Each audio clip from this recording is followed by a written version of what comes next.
Welcome back to another episode of the Law of Relevancy podcast. I'm Cord Zoen. I'm your host.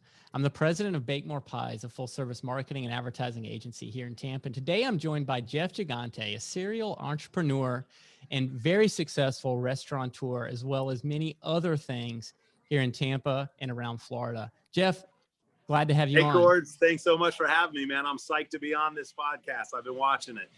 Yeah, well, thank you so much, man. You've got a lot of exciting things happening these days. Tell me about your new concept. I do. So, Forbici Modern Italian opened up in June of 2019, about a good 7-8 months, and then the whole world shut down with COVID. So right as I was thinking, I should probably build a takeout business. I had no opportunity or no chance to think otherwise. I had to build that takeout business, and we did. We built from really 0 to 3 weeks, we built a $55,000 per week takeout business. That's and really the impressive. The great news about that is we got to be really creative. So you guys all remember the pandemic, right? In the initial March and April, toilet paper was very scarce. Yeah. I remember coming home once and my wife had this panic look. I've just been to 3 or 4 Publix. There's no more toilet paper or paper towels anywhere. I was like, so I picked up the phone and I called my restaurant paper goods supplier. He's like, Jeff, I'm looking at 1,000 cases of 60 roll toilet paper. There's no shortage of toilet paper. So I ordered about 20 of those cases. And what we did was we took our logoed Forbici pizza paper, and it's like a tissue paper, and we wrapped rolls, just dozens and dozens of rolls. So, and we were putting it out on social media. It was a little gift. And we wrote on there, from the bottom of our hearts to your family's bottom, this is a gift from Forbici. Any order of $30 or more got a free roll of toilet paper. And that got, went viral. And we got thousands and thousands of followers. And from that point on, everybody in our little war camp restaurant, because, as you remember, all the dining rooms were closed. Right. So we just had cases of toilet paper and bottles of water. And we started to create innovative and new ways to surprise our customers. Either calling up Peroni saying, hey, I need a deal. So they'd say, okay, well, if you buy 10 cases, we'll give you 20 cases. So I bought 30 cases of Peroni, and we were giving a 6-pack of Peroni with every order over $30. So people would just come in to expect, and that brought them back, because I really believe the creative mind in times of crisis like that are the ones that win. So we just built a great takeout business. And the good news is after May, when we opened back up and had our outdoor tent area, that takeout business never went anywhere. I mean, it dropped probably 25%, but we added another $1 million in revenue to our bottom line. That's incredible. I really prefer to call it the pivot instead of the pandemic, because it was a pivot. Just like what you're saying is, if you're a creative problem solver, if you can switch it up and resonate with what's going on, you can really get way ahead of the competition. Yeah, and of course, I've been building restaurants in the Tampa Bay area for 25 years, and it's always been one of our core competencies to lift our community up and do, a lot of charity and do a lot of blessing of the community that's made us, so successful over the years. So we did that immediately. We reached out to some of our very, very great customers and said, hey, if you guys are looking for ways to help and just don't know how, we'd love, for I think it was $8 or $10 a person, we will deliver healthcare meals to the front lines, all these wonderful heroes that are helping everybody. And so we had several very nice donations. And what that did with us is it gave hope to our entire kitchen and our wait staff that, people are still there. And, for the first 6 weeks of our takeout only, we had many customers coming in tipping 100% of whatever their meal was. If their meal was $30, they left a $30 tip saying, spread that out amongst your people. We know that you guys are hurting right now. And it was really beautiful to see the community come together. And so we did a lot of that stuff, feeding the healthcare heroes. I reached out to Impossible Foods, which is, an amazing company. And they donated 5,000 hamburgers, Impossible Burgers, to us, which, had basically a retail value of about $70,000. Right. And so I'm like, oh man, how are we going to cook 5,000 burgers? So we called the Tampa Bay Lightning down at Amalie Arena, and they're like, we would love to do this with you. Let's do Impossible Saturday. So we fed 5,000 hamburgers in one day out to all these amazing healthcare work, all the different hospitals, the nurse agencies, all those people. And it really was a community building. We had Mayor Castor come down, Sheriff Cronister, and Chief Dugan, and all the firefighters, and everybody came and volunteered their time. And we had other great people like Mark Van Trees with supplying the soldiers came, and he gave Starbucks coffees and Girl Scout cookies, and it was just a huge community building event. And again, that's free advertising. Thinking Absolutely. In my marketing mind, they're like, wow, Forbici, they're really doing things. So we really staked our claim in the ground here as a new restaurant in town, and we've never looked back. And we're thrilled that Florida's doing better than most of the states. But that being said, we've maintained all of our health and safety protocols through this, all taking your temperature, sanitizing, paper napkins, paper menus, all of those things, because it's important for our staff as well as our customers to feel we're taking this as extremely seriously as possible. Yeah, absolutely. I really like your approach. We were able to participate in some things similar to that. We went and bought a few hundred pies and distributed them to the frontline workers back in the day. So trying to incorporate the name of our agency. So it's true. And it makes you feel good. It makes and certainly those guys that were on the front lines and just with the deluge of people coming in and scared and panicked and not knowing what to do, to see that their neighborhood businesses, the small businesses, and even the big corporations were doing whatever they could to try to lend in and say, we're going to do this together. Together we will beat this. Yeah, I really love your approach. And one of the things I've admired about learning about you, Jeff, is how successful you've got a really good track record in your concept development. Could you tell us a little bit about what that process looks like? Everything, speaking about the name of our podcast here, Relevancy, right? It seems like a lot of times your concepts are extremely on point. They're right now. You seem to be very, very successful with picking concepts that are poised to be successful in the moment. Thanks, Cords. I appreciate that. And yeah, so for those of you that don't know about me, I co-founded a group here called Chicho Restaurant Group. And we had about 13 different concepts, 24 different restaurants, and we built it over 25 years. I've recently departed from that group. I'm no longer affiliated. I've sold out. It was all friendly. Everything was great.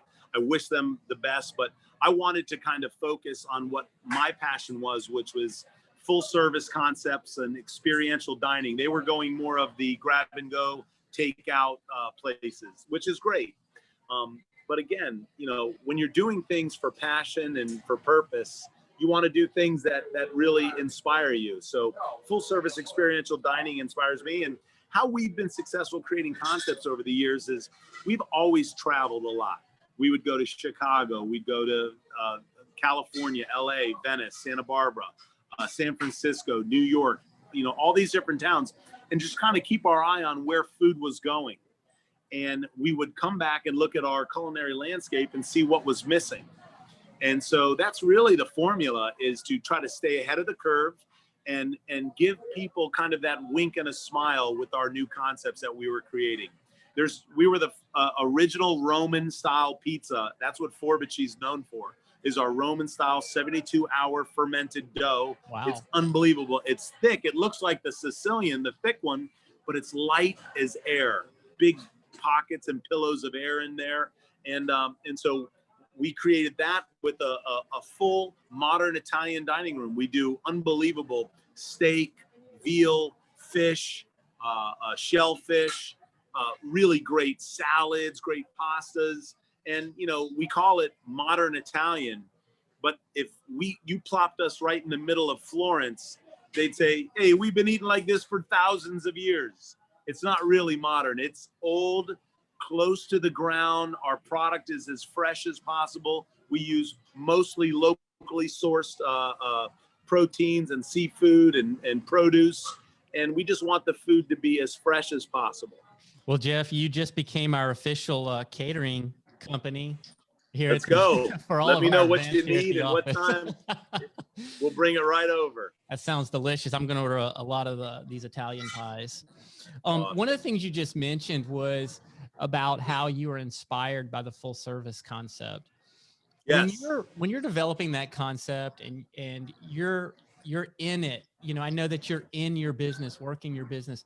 How do you measure? It doesn't seem like you're really, it seems like you're really measuring it based off of like whether or not you're reaching that goal of inspiring your patrons. So how do you keep track of that? Like, how do you keep your finger on the pulse of whether or not you're successful on whether you're inspiring your diners?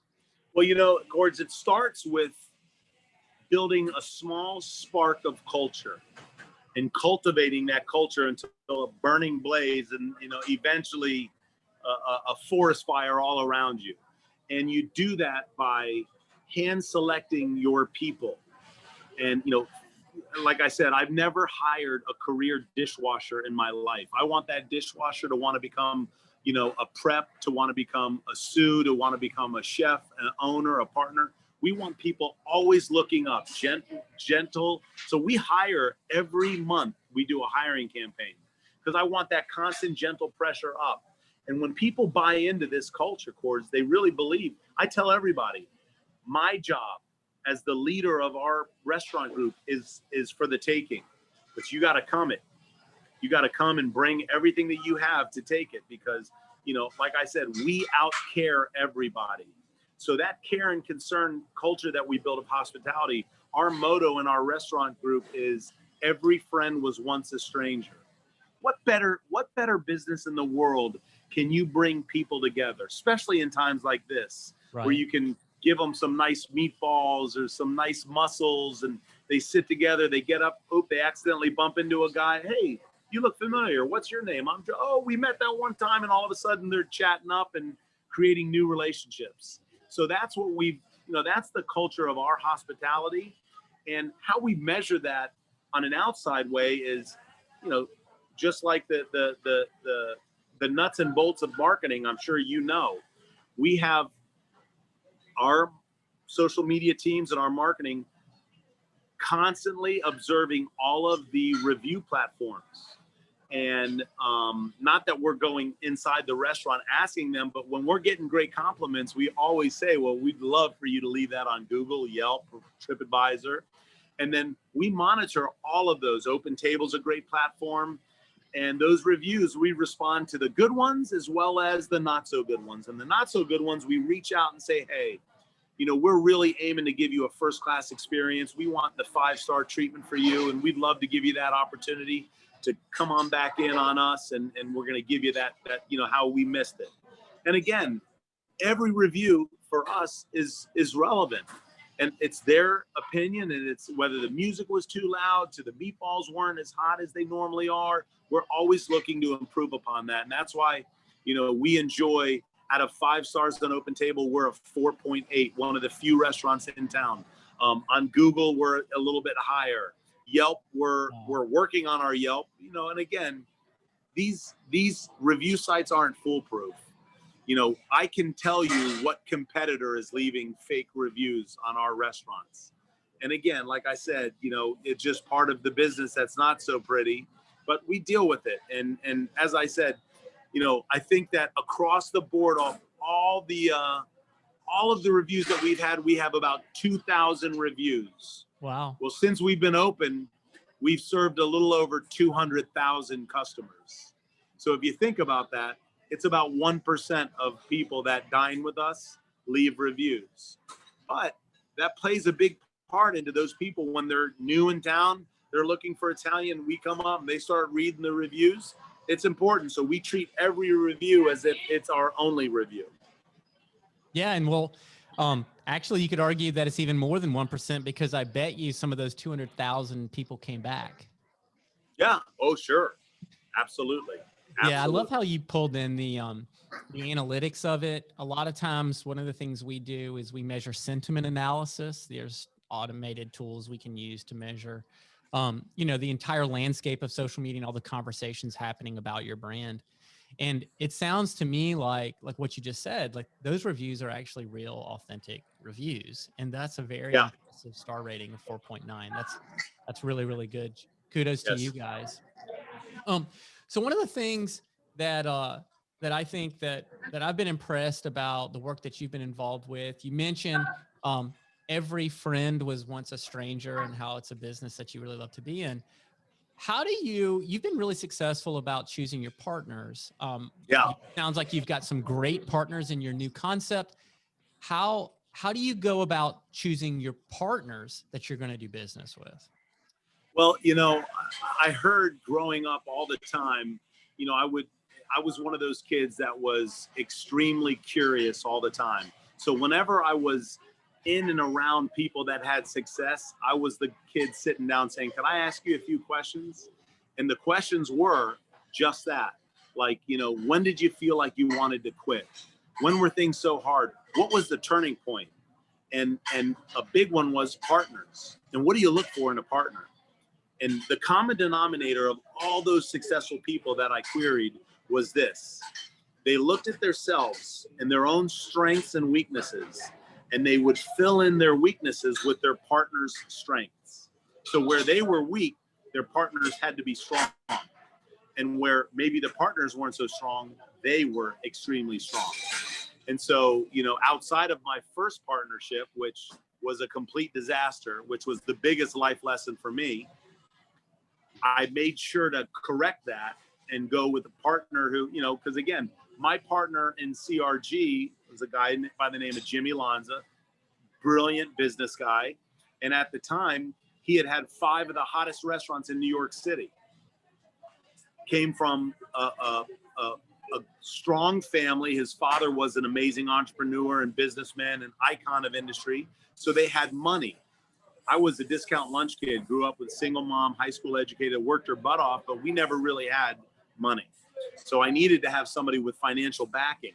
And he knew he was an accountant by trade. So he knew the nuts and bolts of the financial end of the restaurant, which I did not know. My first restaurant, I opened up a pizzeria with my best friend and a backer of a rich high school buddy we had my senior year at Florida State in 1990.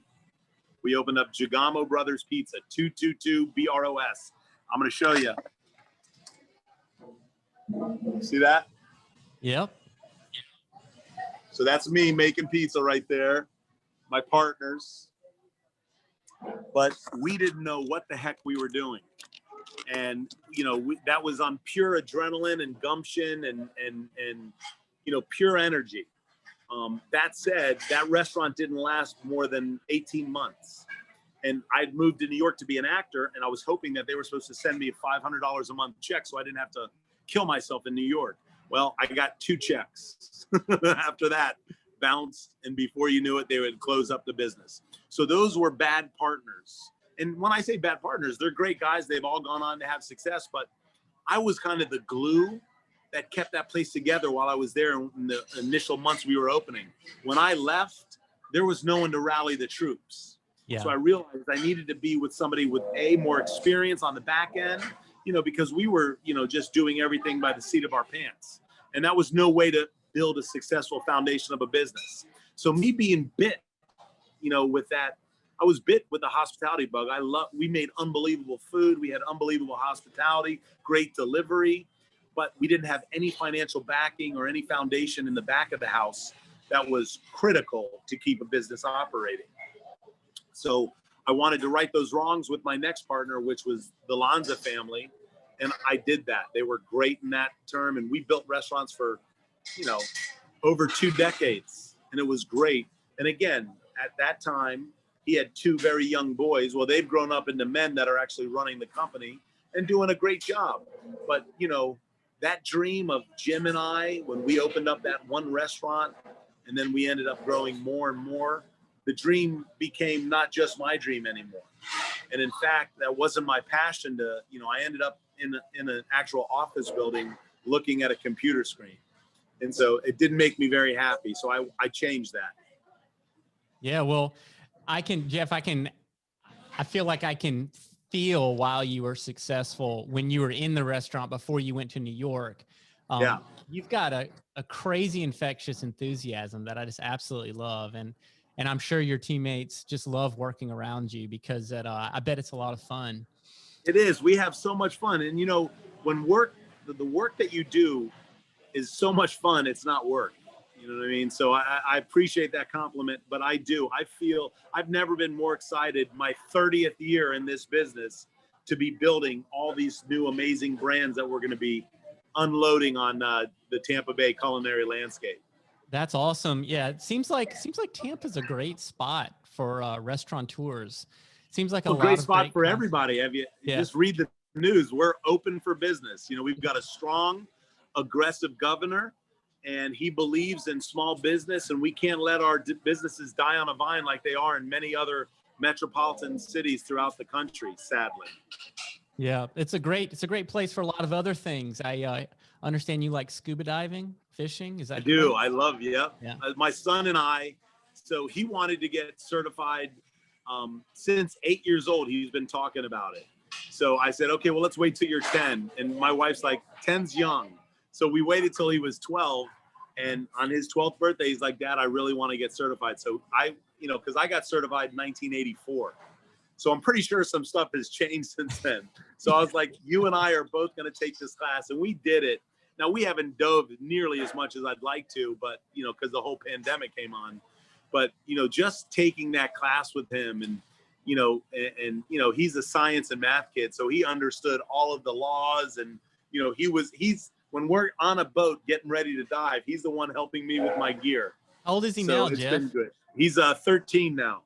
That's awesome. I think we need to get together soon. I did the exact same thing. My son got certified when he was 12. I live in a marina down in St. Pete, and just absolutely. Oh, how great! Water. So I want to ask you another question. So Sure. Your background before being in the restaurant business, you actually studied film at Florida State. Yeah, I was going to be an actor. Yeah. So yep, I went for. My mom was a producer at a dinner theater. So now I'm aging myself because they haven't been around for 40 years, 35 years. But so I grew up as a kid watching these TV stars, Bob Denver, Gilligan, and Don Wells, and Gavin MacLeod from The Love Boat. In their off season, they would go do these circuits of dinner theaters all around the country. You'd go in, you'd sit down, there'd be 300 people, you'd all have a wonderful meal, then the lights would dim and they'd do a play. And so I grew up watching that and I was like, oh my God. And of course, me being the curious kid, these actors were making between $7,500 and $10,000 a week.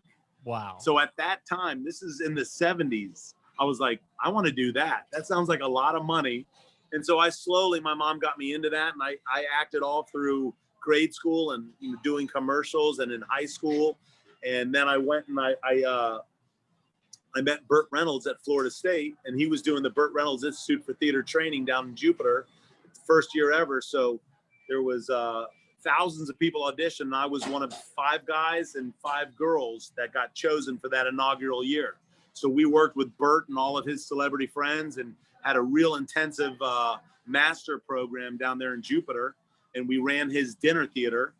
And so I was just bit by that, and it's something I really wanted to do.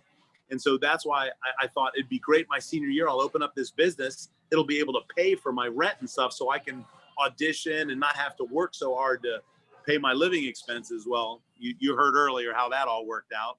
But so I got plugged into the restaurant scene in New York working for the Lanzas. And I just fell in love because, like what you just said about me, that great compliment, I saw that with Jimmy and Louie and Anthony, all the brothers, and it's very similar to theater.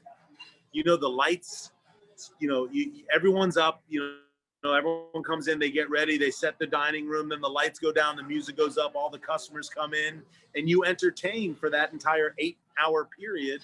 And then everyone goes home, you shut down, you clean up, and you do it all over again tomorrow, every day. So I really love that full service experiential dining element to this hospitality. And so when we got at CRG moving away from opening full service dining, I realized either like it or lump it. And if you lump it, move on, because I wasn't going to, work the rest of my career being unhappy, making a ton of money, but not being fulfilled or passionate about what I was doing. It Well, became work for me. Yeah, that's really interesting because it's interesting how here I am thinking you came from film, but you actually came from film and food originally anyway. Yeah. One of the things that I've always been impressed about with the concepts that you've been a part of is in the film industry, they call it character development. But in the marketing world, it's called a brand. So are there any ways where your film background has informed your current life? 100%. So the best actors in the world are master storytellers. The best brands in the world are master storytellers. If you think of Nike, you think of Disney, you think of Coca-Cola, these amazing companies that just stream their story over decades and decades, and they continue to change it, yet keep it the same. A great restaurant is a master storyteller, and they get you coming back and back to hear bits more of the story that they're telling. So yes, brand development is extremely similar to character development. It's the character of the brand that we're developing in restaurants. And I've used that for all the other businesses that I'm affiliated with and that I've built over the years. If you can be the best storyteller in the industry that you're in, you will have job security for the rest of your life. Well, Jeff, I really appreciate you joining us. Normally I ask, do you have one piece of advice you'd like to leave people with? But I think you may have just done it. You're a little bit ahead of me. I think that was it. I mean, yeah. I couldn't sum it up any better. And I had a lot of fun talking with you guys. And what a great podcast you guys put out. And thank you for doing that, because we need more business owners talking about the relevancy of actual, real evidence of running businesses. There's a lot of entrepreneurs that have never made $1 in any business, but they're there telling people about how to do it, and they haven't done it. Yeah, no doubt about it. Right. It's a lot of times those people are in university, right? They're still there teaching. It's true. Right. And while we're out here doing it and making mistakes and having success. Well, Jeff, thank you again for joining us. We'd love to have you back sometime. Wish you a lot of success with your new concept for Beachy. Could you please tell us where we can find it, where we can follow you? Sure. So first of all, Eat for Beachy is our tag on Instagram, Facebook, LinkedIn. And we do a lot of fun things, and we do tons of giveaways on our socials. So please go like and share and tag other people. But we're in Hyde Park Village, 1633 West Snow Avenue, directly across the street from Hyde House, the new co-work space. And we're super happy to be here. We've got great landlords, and we've really found a very warm welcome from the neighborhood here. So excited to do that and bring you new concepts coming soon. Well, I think I know where I'm going later on tonight. I think I'm going to come swing by and get a bite to eat for sure. It sounds delicious. Love it. All right, Jeff. Well, thank you again, and hope to catch you around town. Thanks so much for having me. You guys have a great rest of your day. All right. Thank you so much, Jeff.